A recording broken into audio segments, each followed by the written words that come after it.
The Quahog Cup. It's an idea that a state senator has. I like it. I don't know if it's any traction at all. We'll see. Welcome into my state of mind. I am Dan York. It is a pleasure and honor to have you aboard. Yes, it's got little to do with fish, but it would be good to market the fish while they're playing basketball. Yes, the state senator wants to get a resolution passed to kind of get URI, PC, Bryant, and Brown together to play a tournament, a men's college basketball tournament here in Rhode Island. And you'd think that would be easy. It's not, and we'll talk about it. But first, let us dig into what the news of the day brings us on this beautiful Monday. Not so much, right? For a marathon, anyway. It was a smooth one, nonetheless. Tomorrow is a very significant day in the Tsarnaev trial. It is now the death penalty phase, and it doesn't come out without its controversy. Another slogan? Why not? You know, we've been fiddling and diddling around with the marketing concepts for quite some time now here in Rhode Island, but you know, you need truth in advertising. We'll talk about that. And the gender politics doesn't stop here in Rhode Island and in Washington. Your state of mind is important to us, and we'll find out what you have to think. So let's dig in. Yeah, the Tsarnaev trial. Oh, the marathon. I forgot the marathon. How can I start without the marathon? The marathon was chilly today, no doubt, and here was the scene setter from earlier in the morning. Welcome to the 119th Boston Marathon. Any day for the Boston Marathon is perfect. A heavy police presence is hard to ignore as racers from around the country and world are here. The marathon is for all ages and skill levels, taking on a wicked 26.2 miles of pavement in this weather that can only be described as meh. Temperatures are in the 40s and the rain is coming down. Describe for me this weather in one word. Boston. Brisk, cold, feels like home. I can tell you, if I was running the marathon, and don't laugh, I've run one and finish. I told you that story. Yeah, you heard that story, right? I ran New York in '81, 17-mile mark. They said, you're done. So I hobbled home, and then my spleen almost busted. I had mono. College is tough on kids, you know, and I never went back. But I don't know, maybe you'll send me an inspiring note, and maybe I'll be running in no, probably not. My knees are killing me. But anyway, when I used to run long distances, a day like today was terrific because you didn't overheat. A lot of folks get hypothermia, though. These two didn't. The winners, in predictable fashion. For the second time, Mr. DeCisa wins in 2:09.17, and Ms. Rodich wins. She came from behind in the last 100 yards, and a very exciting finish on the women's side. By the way, a little trivia, Boston Marathon trivia I found. There were 34 elite athletes, 30,000 runners, 87 countries represented, 1 million spectators, $830,000 in prize money. Seems small comparative to the big-time financial doings with most major sports. 150 pounds of petroleum jelly. They used 992 portable toilets, and still the people in Hopkinton aren't happy. 28,000 bananas, 33,000 fruit cups, 35,000 gallons of water, 1.4 million paper cups, 9,000 volunteers, 1,900 medical personnel, 3,500 uniformed police officers. Security is an issue these days, right? 500 bags of ice and 500 barf bags. Be careful what you eat while you're running 26.2 miles. Just thought you might be interested in that. Moving on, the death penalty phase tomorrow. Pretty solemn day, don't you think, as we move into this portion. And I'll tell you, this Richard family essay in the Boston Globe really rips at your guts. Here's the headline, and here's Eyewitness News account of it. Johar Tsarnaev took the life of 8-year-old Martin Richard and 2 others when he and his brother detonated 2 bombs at the 2013 Boston Marathon. But the little boy's parents want to spare the life of the man who killed their son. Bill and Denise Richard wrote an essay for the Boston Globe explaining their reasoning. The Richards say the past 2 years have been the most trying of their lives. They were both injured in the blasts, as were Martin's 2 siblings. They wrote, "The defendant murdered our 8-year-old son, maimed our 7-year-old daughter, and stole part of our soul. We know that the government has its reasons for seeking the death penalty, but the continued pursuit of that punishment could bring years of appeals and prolong reliving the most painful day of our lives." Some might think, well, that's fairly, family-centric. I don't think it's selfish in any way. I think it's very practical. I've been saying this all along, that I did not understand why the feds wanted to pursue this death penalty phase when most likely, my guess anyway, they can't get a jury to put him to death. I only wish that the Richard family, in all their pain, could have written that earlier when the feds were making this decision. It may have had an influence. There are lots of other victims who feel very differently about the situation, of course, but we'll see. You never know what could happen. It's expected to last at least 4 weeks. More misery for 4 weeks. The Providence Journal headline with a new slogan caused me to think, really? $5.7 million is in the governor's budget now to centralize the marketing campaign, and there's hints that Discover Beautiful Rhode Island could go away. You know, the only thing about the Discover Beautiful Rhode Island thing that drives me crazy is that, especially in the summertime, you'll drive by this beautiful Discover Rhode Island sign, and there'll be high grass and garbage around it. So truth in advertising is kind of important, no matter what your slogan happens to be. The governor engaging in gender politics again. She can't help herself. She is supporting Hillary Clinton. We found this little blurb in the Providence Journal. In it, she is quoted as saying that the Democratic, most likely the Democratic nominee, has the skills and experience to do the job and the right values. She says it's time for a woman and time to put a mom in the White House. I think we're past that, aren't we, Governor? The idea that we need the most competent president, don't we? The idea that we need to put a mom in the White House, I don't know if that's tongue-in-cheek or just the core of her thinking, which is that, in fact, you know what? I don't know. I'll get the answer to that question. She'll be here on Tuesday of next week. The governor will be.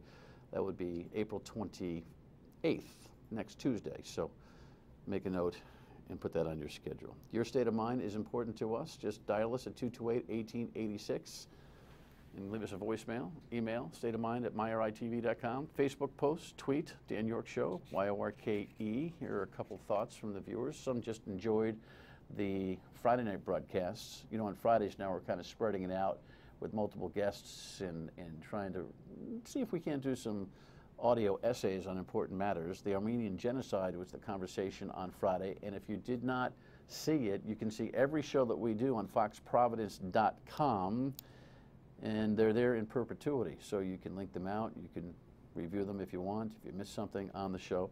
The 24th of April is the 100th anniversary marked date for that awful, awful story. And this from a viewer on the baseball stadium. Put it on Harris Avenue, walking distance to Federal Hill and still views of downtown. Wieners and coffee milk on left field foul territory. Yeah, but the Paw Sox owners want right field territory to be river territory. A lot more conversation to be had on that. This is going to be ripping through our legislature at warp speed, ladies and gentlemen, and we'll do the best we can to keep in touch with that. Maybe our guest will have a thought as well, but he's here to talk about a pretty good idea that may never get off the ground. Stay with us.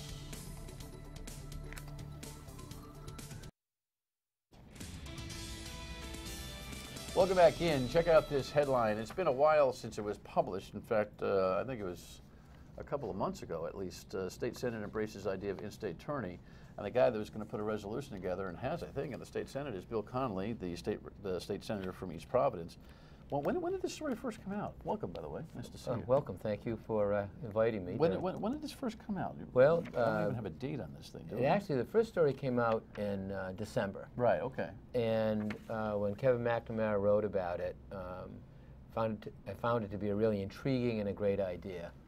And the more people I spoke to about it, especially during the college basketball season, they got more and more excited about it. So I decided that I would do what I could to try to give the idea some momentum and to give it some credibility. So that's why I drafted the resolution. All right, where are we in terms of where the resolution is? Has it has passed in the Senate or no? No. What happened is we had the hearing on it in committee. The committee held it to create some more discussion about it.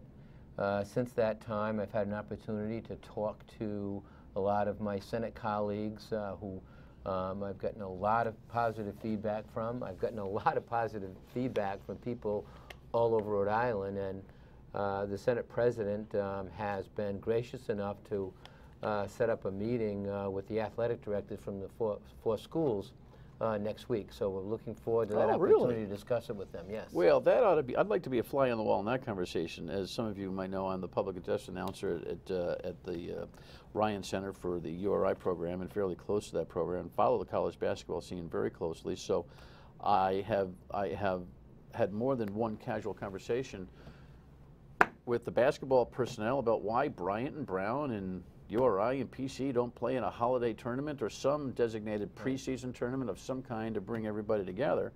The one thing that I thought was interesting about your resolution coverage, at least the story from Kevin McNamara, Kev writes that, and I'm paraphrasing, that the coaches really don't suggest that they hear a lot, that would be something that the marketplace wants. Now, coaches are tone deaf when they want to be, aren't they? Yes. Everybody would love to see this that follows college basketball. Yeah, the people in Rhode Island are rabid about their college basketball. It's, despite all the talk about the Rhode Island Red Sox right now, college basketball is probably our closest thing to professional sports. People grow up on it in Rhode Island. There's a culture of listening to college basketball on the radio, watching college basketball on television, and as I've traveled around the state since I've introduced the resolution, people who I don't even know somehow or other have identified me with this resolution and have asked me to do everything I can to promote it and to get the attention of the schools. Well, you have an athletic director meeting. Here's what I'm guessing is going to happen in the athletic director meeting. They're going to say, Senator, we appreciate it.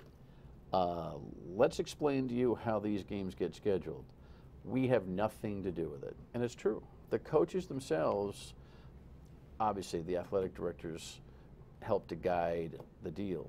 But in college basketball today, the coaches themselves build their schedules with their staffs, negotiate, all the money that goes along with it, the big business of bringing in teams that you can beat and da-da-da. And they get very, very sensitive about putting themselves in a position to lose games that they cannot afford to lose. And so I think the meeting is going to have to, the second meeting or hearing is going to have to be the coaches themselves. Get them in a room and see if you can talk to them about it. Well, you're right, Dan, that the coaches drive the schedules for all the reasons you've just said. It's about playing good schools, getting strength of schedule, and it's about the money, too. Bryant is opening up against Duke next year already. Yeah, well, they're going to get $80,000, $90,000 to go down there. Right, that's the market Might be value for that $100,000. That's the market value for that game for Bryant. So I understand both of those issues, and you're right. They do drive the coaches drive the scheduling, but I think some institutional support for the idea is important. So I think that's why an opening discussion with the ADs is critical to get that discussion going. We're asking the coaches to see a slightly bigger picture here.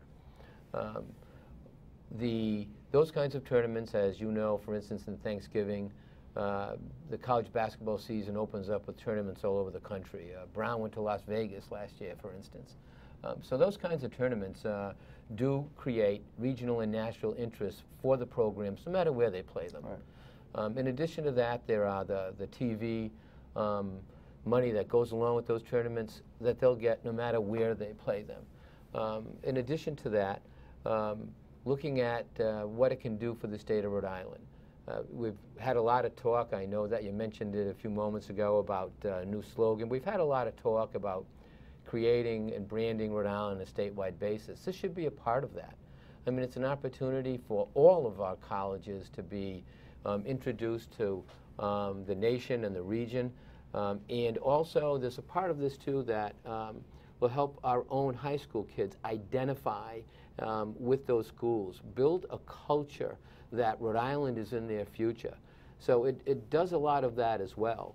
So we're asking these schools to see the bigger picture and be a part of Rhode Island's comeback and come back to Rhode Island for the tournament. Well, it'll be listen, I I have mixed feelings about what you're doing. Your arguments are phenomenal. I'm trying to figure out whether or not, you as an elected state senator ought to be catalytic, but no one else has been. Have you thought about government's role in creating resolution and trying to force something which is very much a private sector endeavor? Do you have any qualm about that? I'm not ready to criticize you about it. No. I'm just trying to get my shoe fitting on my foot and get comfortable here with the whole thing. No, I really did think about that. And I realized that it's a decision for these schools and that they have to look at their interests, and I am asking them to look at the state's bigger interests as well. So I actually did think about whether or not it was something that was appropriate for a resolution from a legislative body. And as I started talking to a lot of frankly, my friends about it, the people that you talk to about anything, who also happen to be sports fans, they looked at it as something that would be great for the state of Rhode Island. And since it's been very difficult to get that discussion going, and as you said, there's been a certain amount of selective hearing about it anyway, I decided that it was a good forum for it, that there was a greater interest for the state of Rhode Island that justified bringing it forth in a resolution. All right. Well, with the idea of whether government ought to be pushing the issue aside, I'm glad somebody is. If it serves me correctly, Brown has played everybody. Brown has played Bryant, URI, and PC. They play them every year. URI plays PC and Brown most of the time. Bryant plays PC, but Bryant doesn't play URI. Right. I'd like to see URI and PC play twice, but because that thing has become a major heavyweight slug right now between those two programs. But to get the four of them together in a round-robin tournament annually, I think would be it'd be an economic boon too. I think to wherever it is, and they'd have to move around maybe. Have you thought about that? Ryan Center, PC. Sure, I'm as flexible about the idea as I think the school needs to be to make it a success. Obviously, they know a lot about how these tournaments work, and so if, for instance, if they found that doing it on a rotating basis would be a successful way to do it, that's great. We want their expertise, their experience involved in the discussion so that we do it the right way. So be absolutely open to that. Well, it'll take your deft lawyering and campaigning to convince them that the worry about wins and losses should be secondary to the needs of the state. When we come back, there's another sports story that's very economic. The Paw Sox. Let's find out what the state senator thinks. Stay with us. While I've got the state senator here talking, if you just tuned in, make sure you go back to foxprovidence.com and watch this conversation and pass it around. I think the idea of a Quahog Cup. By the way, we didn't talk about the economics of Quahog in this conversation. You want to call it that because? Because right now there's a major marketing initiative going on in the state of Rhode Island for its shell fishing industry. Yeah. The shell fishing industry is a $14 million value to the state of Rhode Island. The dockside value of our shellfish annually is $14 million. And the farming alone now that we see coming up around Narragansett Bay, there's $4.2 million of shellfish just coming out of about 52 farms. The quahog alone represents $4 million of that, and the quahog the Rhode Island quahog represents 25% of the commercial harvest in the entire country. So it's an opportunity to really feature that and coincide with the fishing industry's marketing initiative that's going on to market Rhode Island shellfish all over the country as a premium. They could play a role in the financial benefit investment because it's these are big money marketing issues when it comes to putting these basketball tournaments together. So I'm glad we got to that part. Tell me about what you're thinking about the Paw Sox and all this conversation about at Providence Stadium. What's your thinking? Well, I want to see the Red Sox AAA team stay in Rhode Island. I represent a portion of Pawtucket as well as East Providence, so obviously I've received a lot of communication from my constituents in Pawtucket that want to keep the Paw Sox there. But given what the owners have said, the new owners have said about it, that simply doesn't sound realistic. So it sounds like They're interested in this location in Providence. I'd like to see Major League Baseball at AAA level stay here. I'm a huge baseball fan as well. I've gone to a lot of Paw Sox games over the years with my family, and I've always enjoyed it.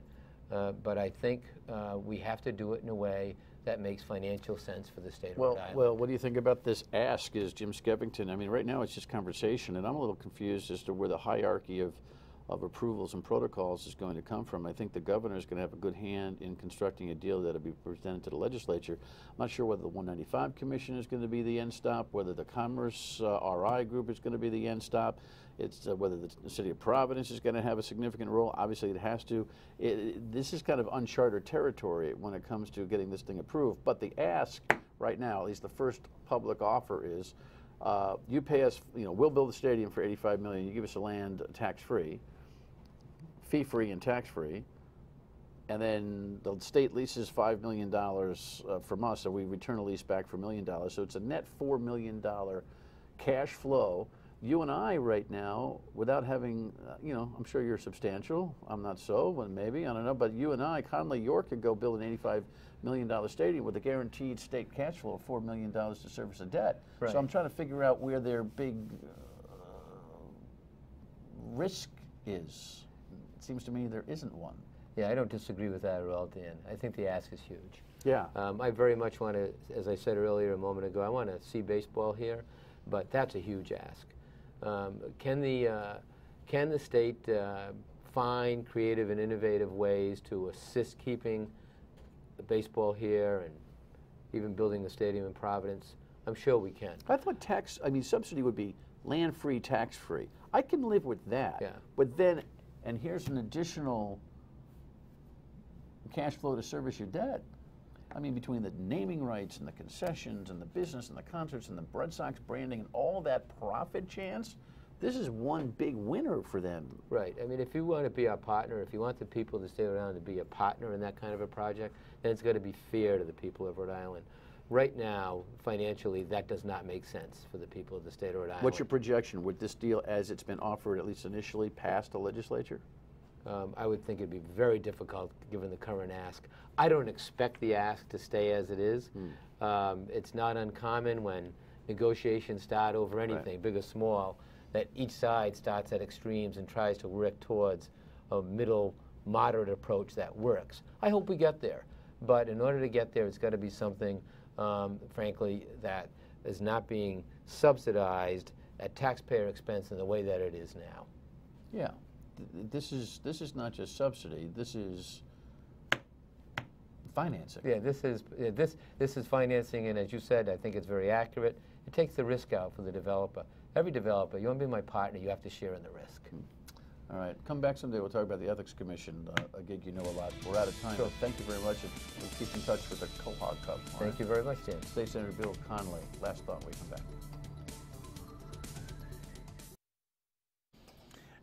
It's nice to see a state senator show a little bit of discipline and project that the current financial ask by the Paw Sox may not make the grade. And I'll tell you, it is going to be a warp speed effort by the Paw Sox to get this stuff all wrapped up by the end of June. So stay tuned here on MyRI TV as we follow that saga, and of course on the radio from noon to 3 on WPRO. Thanks for watching. We'll see you tomorrow night, 7:30, 11:30, right here on MyRI TV.